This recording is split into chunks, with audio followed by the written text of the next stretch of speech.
My name is Chase Akers from Nashville, Tennessee. I'm a musician and a creative consultant, and I have cerebral palsy.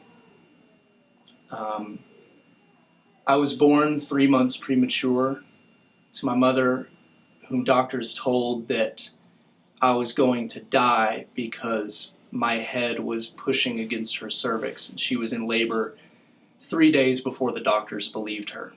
They told her that I would be a miscarriage, and that even if I did live, I wouldn't live long. And she said that I was going to live. At age 3, I was diagnosed with a neuromuscular disorder called cerebral palsy, which is a stroke that happens in the womb. Severity can range. My case affects my lower body. I don't have a lot of balance. It's very hard for me to move side to side. It's kind of hard to climb stairs, and it's really hard to stand for a long time. Growing up, when you have cerebral palsy, the doctors tell you that your quality of life is not going to be good, that nothing's really going to change, that it is permanent, even if it doesn't get worse. After I was diagnosed, doctors at Vanderbilt decided to do a surgery on me where they broke my legs and cut all the muscles that were affected to lengthen them. And that included breaking my feet, my shins, my hips, and everything. After putting me in a half-body cast for the recovery, they said that I probably wouldn't walk normally again, that this would be an effort to just get me living the right way, or to some semblance of that.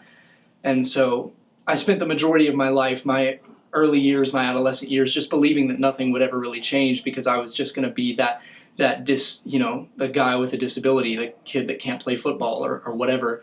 And it's kind of like growing up with cerebral palsy, you think, well, I'm going to turn 20, 21, I'll turn into an adult and I'll grow out of this, and it's not going to be here anymore. But after a while, I realized it's permanent. It's not going away. So I can either deal with it, or I can just tell myself that those were the cards dealt and nothing will ever change. And growing up, kids say horrible things. They say gimp. They say, what's wrong with your leg? Why are your legs so skinny? What's wrong with you? Why do you walk that way? And it makes you compare yourself. It made me compare myself to the men around me, to the boys around me. I always thought, how am I ever going to be a normal person? What is normal? What does it mean to be a man? And I'm 24 now, and I would say 3 years ago, I had an intervention with myself where I looked in the mirror and I said, enough is enough. I'm tired of this. I'm tired of believing that I am some other person, that I'm not like other people, and that I can't live an incredible life. And I looked at myself and said, it's time to take this into my own hands. And I prayed to God to give me a vision, give me a refreshed understanding of what it means to do all things through Christ. And that looked like landing myself into a community where my disability was embraced rather than judged. And I started doing yoga and Pilates, and I had a moment where I thought, I can do this. This is not permanent. I can deal with this. And even if I don't wake up and grow out of it like I told my teenage self I would, I can still become more than just a placard that I hang on my windshield. And the good days are good and the bad days are bad. But I wanted to be more than just a limp. I wanted to be more than crooked feet and cramping toes and back pain. And so 3 years ago, I just decided it's time to come out with this. It's time to be honest to everyone around me that, yeah, I have cerebral palsy, and yeah, it sucks, but I'm not done here. God is not done with me. I'm not finished, because there's more to do. There's more to life than just living with this. surrounding myself with a fit community of people who understand this, who are welcoming, who are non-judgmental about what it means to live with a disability has brought me so much peace and so much empowerment, because growing up, you don't have that in the hospital. You don't have that in recovery. They just say, well, be on your way. And I just decided that was enough. So as I sit here at 24 years old, I'm just starting to learn what it means to love me, and to love me exactly for who I am, instead of hiding behind something that I'm not. I'm proud of the fact that I'm honest with people. I'm proud of the fact that I am dedicated to this, that I'm in the gym, that my nutrition is right, that my mind is right, that my self-talk is right. I'm proud of those things. I'm thankful for that. And I wouldn't have been able to do that without my community and my family around me rallying, saying, yes, you're capable. Yes, you can do this. I describe myself as a strong person, and I don't think I would have been able to describe it that way before all of this, before I met all these people that have welcomed me into their life and loved me. I would describe myself as a heartfelt person, an empathetic, honest person. There's probably more, I just can't think. But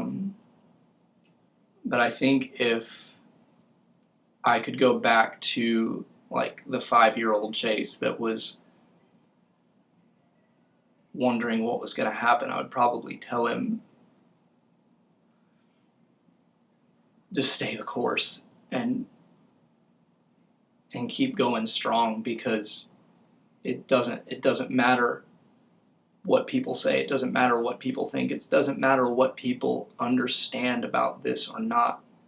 You are not fragile. You're not broken. You're not unfinished. You're not a mistake. You're not a blemish.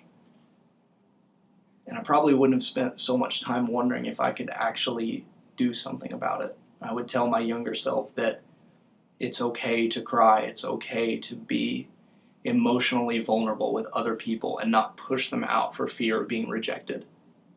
If you've been rejected so many times, you start putting up those walls. That's what I would have told my younger self.